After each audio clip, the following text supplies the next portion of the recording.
నమస్తే ఫ్రెండ్స్, నా పేరు శ్రీనివాస్. మహారాష్ట్ర జార్ఖండ్ ఎన్నికలు దేశంలో రెండు విభిన్నమైనటువంటి వైవిధ్యాన్ని సాటాయని చెప్పవచ్చు. ఓ పక్క ఏక హైతో సేఫ్ హై అనే నినాదాన్ని తీసుకువచ్చింది బీజేపీ. ఏక హైతో సేఫ్ హై అంటే మన అందరూ సురక్షితంగా ఉంటేనే దేశంలో మహారాష్ట్రలోని ప్రజలు సురక్షితంగా ఉంటారని ఒక నినాదాన్ని తీసుకువచ్చింది మహారాష్ట్ర ఎన్నికల్లో. ఈ మరాఠీ ప్రజలు ఆలోచన చేసి హిందుత్వవాదాన్ని తీసుకువచ్చారని ఓ పక్క బీజేపీ పూర్తిగా హిందుత్వవాదంతో గెలిచామని చెబుతూ ఉంది బీజేపీ.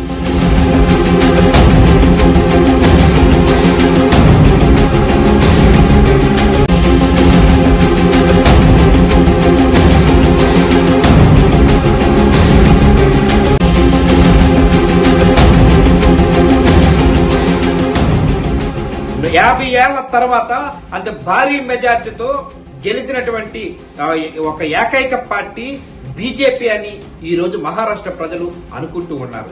కానీ ఒక పక్క జార్ఖండ్ తీసుకెళ్తే జార్ఖండ్లో తీసుకుంటాం.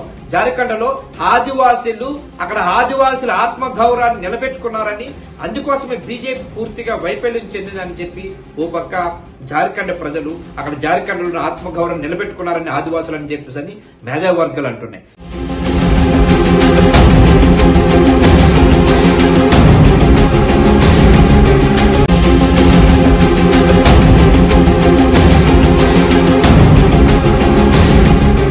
కానీ ఇవన్నీ ఒకెత్తైతే ఈ రోజు ఓ పక్క అంబేద్కర్, మరో పక్క శివాజీ మహారాజు, వీళ్ళిద్దరూ నినాదాన్ని మహారాష్ట్ర ప్రజలు, మరాఠీ ప్రజలు పూర్తిగా అందిపుచ్చుకున్నారు.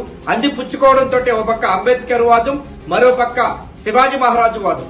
ఎట్లయితే హిందూవాదం, ఎస్సీ ఎస్టీ బీసీలు ఎవరైతే ఉన్నారో వీళ్ళందరూ కలిసి ఏకమై బీజేపీకి పట్టం కట్టారు, ఎన్డీఏ కూటమి అని చెప్పేసి ఓ పక్క అంటున్నారు. కానీ కాంగ్రెస్ పార్టీ విమర్శిస్తూ ఉన్నది. పూర్తిగా ఈ రోజు బీజేపీ ఎన్డీఏ కూటమి ఈ రోజు మహారాష్ట్రలోని ప్రజలు గెలిపించింది కాదు, కేవలం మహారాష్ట్రలో ఈ రోజు అంత మెజారిటీ వచ్చిందంటే కేవలం అక్కడ మెజారిటీ రావడానికి ఈవీఎంలు ట్యాంపరింగ్ తప్ప మరొకటి కాదు అని చెప్పేసి కాంగ్రెస్ పార్టీ అంటుంది. ఈ రెండు భిన్నత్వం ఏకత్వంలో జరుగుతున్నటువంటి ఎలక్షన్లు ఏదైతే మహారాష్ట్ర జార్ఖండ్ ఎలక్షన్ అనేవి ప్రజా తీర్పు కాదు అని కాంగ్రెస్ పార్టీ విమర్శిస్తున్నది. మరోపక్క 3 సార్లు ప్రధానమంత్రి అయిన బీజేపీ మరోపక్క చెబుతున్నది కేవలం మహారాష్ట్ర ప్రజలు కేవలం ఇక్కడ ప్రధానమంత్రి మోదీని చూసే ఓట్లు వేశారు. ఈ రోజు హిందుత్వవాదం పనికి వచ్చింది. ఈ రోజు ఏక హైతో సేఫ్ హై అనే నినాదం పనికి వచ్చిందని బీజేపీ చెప్తుంది.